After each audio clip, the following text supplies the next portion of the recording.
After serving as the First Lady for 8 years, Michelle Obama reflects on her life, her time in the White House, and the future of America.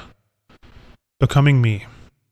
Michelle grew up in the 1960s on the south side of Chicago with her parents and her brother Craig. Her parents rented an apartment on the second floor of her great-aunt and uncle's bungalow. When she was a child, her father was diagnosed with multiple sclerosis. Michelle's great-aunt was a piano teacher, and Michelle started learning how to play when she was 4 years old. At her first big piano recital, she wasn't used to a big, fancy piano, and she froze. Fortunately, her aunt came on stage and pointed her in the right direction. She grew up in a middle-class and racially mixed neighborhood. When she was in second grade, she had a particularly bad teacher and complained to her mother. After a few tests, she got reinstalled permanently in an orderly third-grade class. Slowly, many of her neighbors began to move to the suburbs. One day, her family went to visit an old neighbor at their new home. When they returned to their car, there was a scratch along the side of her father's beloved Buick. His car had been keyed. As Michelle grew up, she became more social. Most Sunday afternoons, she would drive with her family to eat dinner with her dad's parents and his 3 youngest siblings. One day, her cousin asked her, "How come you talk like a white girl?" She was raised strictly by her parents to speak proper diction. This was the first time Michelle felt like she didn't fit in. Since childhood, Michelle understood the importance of keeping a close and high-spirited council of girlfriends. When she was in high school, she joined Bryn Mawr's Gifted and Talented program and worked hard to stay at the top of her class. Her parents raised her and her brother to be autonomous thinkers, and by the time she was 14, she thought of herself as half a grown-up anyway.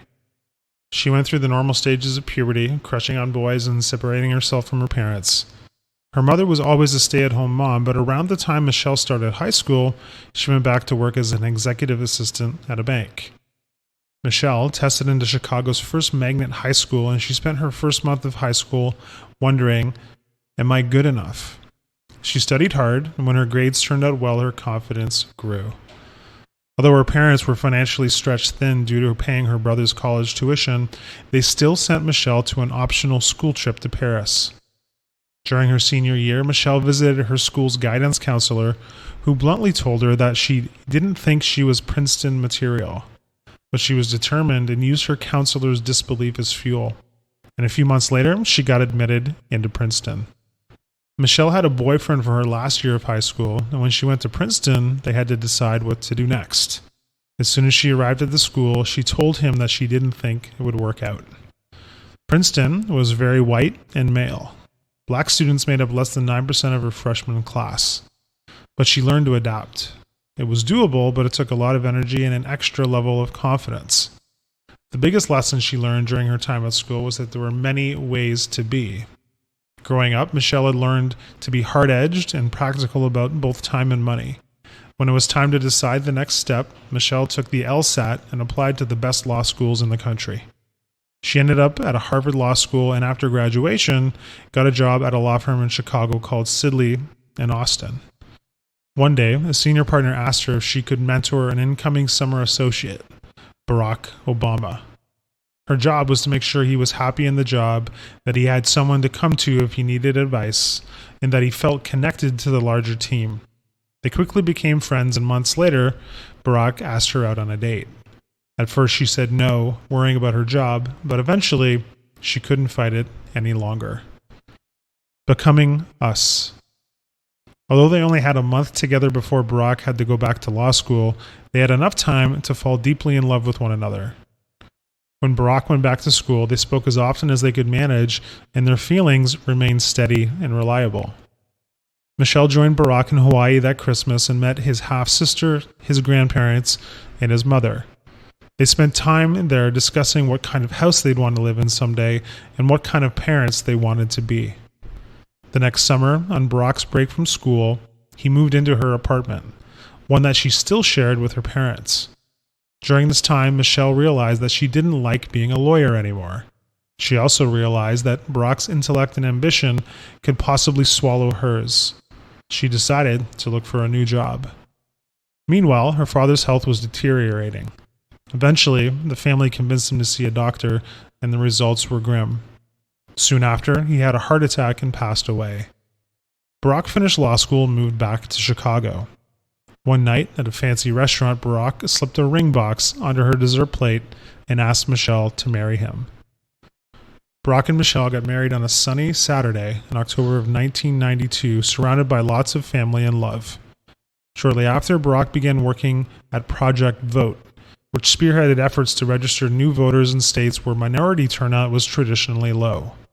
Michelle began a new job as an executive director for an organization called Public Allies, which recruited talented young people, gave them training, and placed them in a paid 10-month apprentice position inside community organizations and public agencies. In 1996, Barack was elected to the Illinois Senate, and Michelle left Public Allies to become the associate dean at the University of Chicago. Soon after, they began trying to get pregnant. After months of trying and one devastating miscarriage, they moved on to in vitro fertilization. About 8 weeks later, they were pregnant, and on July 4th, 1998, Malia Ann Obama was born. A few years later, on June 10th, 2001, their second girl, Natasha Marion Obama, was born.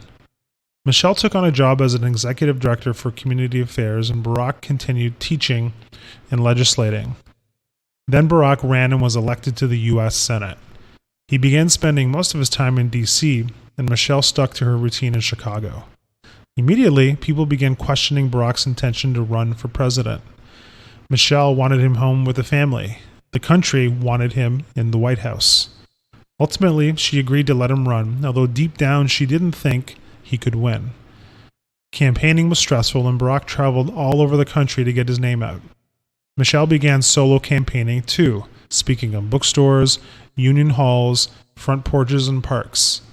Winning the Iowa caucus gave everybody hope for the upcoming election. The campaign continued, and slowly they learned to live their lives more publicly. Michelle had to be careful with every word she spoke, otherwise the press could spin it against her and Barack. Michelle became emotionally worn out. She was exhausted. In the final weeks of the campaign, Michelle got a scheduler, a personal aide, and a communications specialist to sharpen her message and presentation. On election day, Michelle and Barack went to the polls early with Sasha and Malia. They watched the election returns with a small group of friends and family. At exactly 10 o'clock, the networks announced that Barack Obama would become the 44th president of the United States. Becoming more. There's no handbook for incoming First Ladies of the United States. And as the only African American First Lady to set foot in the White House, things felt different for Michelle. As the African American family in the White House, they were being viewed as representatives of their race. Any error or lapse in judgment would be magnified.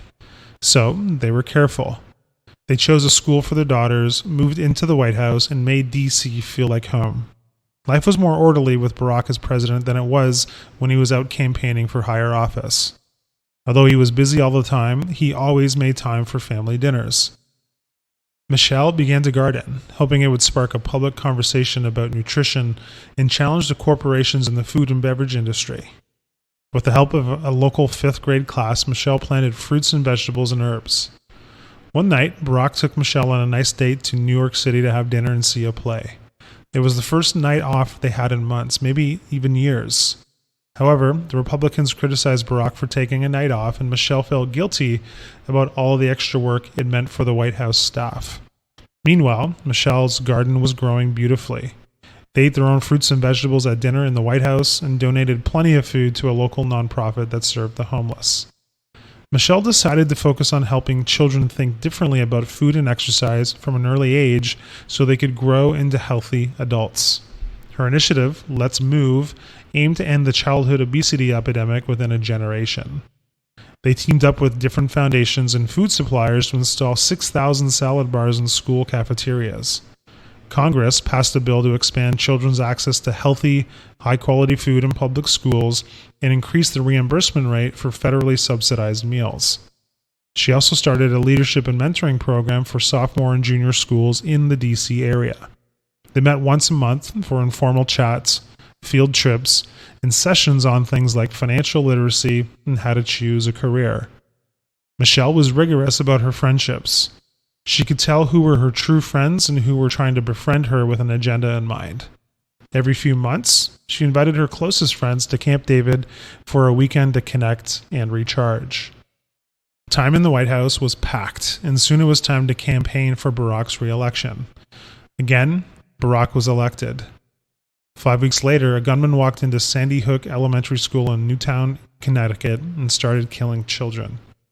Gun violence was becoming more frequent in America, and Michelle pushed back against the narrative that being a black urban kid in America meant failure. Michelle loved giving commencement speeches, and her message was always the same. She knew invisibility, and she knew it was possible to overcome it. Before Michelle left the White House, she expanded her garden, adding stone pathways and wooden benches and room for more plants. She reflected on everything that had been accomplished during her previous 8 years. 45 million kids were eating healthier breakfasts and lunches. More than 2,800 Peace Corps volunteers were trained to implement programs for girls internationally. 20 million more people had health insurance. During her time as First Lady, Michelle experienced progress, compassion, and the joy of watching the invisible find some light. Now she's at a new beginning, a new phase of life. She has no intention of running for office, ever. She wants people to invite one another in. She wants us to embrace the ways we are the same. There's power in allowing yourself to be known and heard, in owning your unique story, in using your authentic voice. There is grace in willing to know and hear others, and that is how we become. Hi, I'm Rhonda, and this is an exclusive audiobook video recorded for the Audiobook Master Channel. Enjoy your audiobook and have fun learning. Don't forget to subscribe and hit the notification button so you'll get updated on our next upload. If you liked the video, give us a thumbs up and say your thoughts about the book we just covered. Do you want to listen to a summary or review of a book that we haven't covered in the past? Say it in the comments below or send us a message. Don't forget to check our other uploads. Enjoy listening!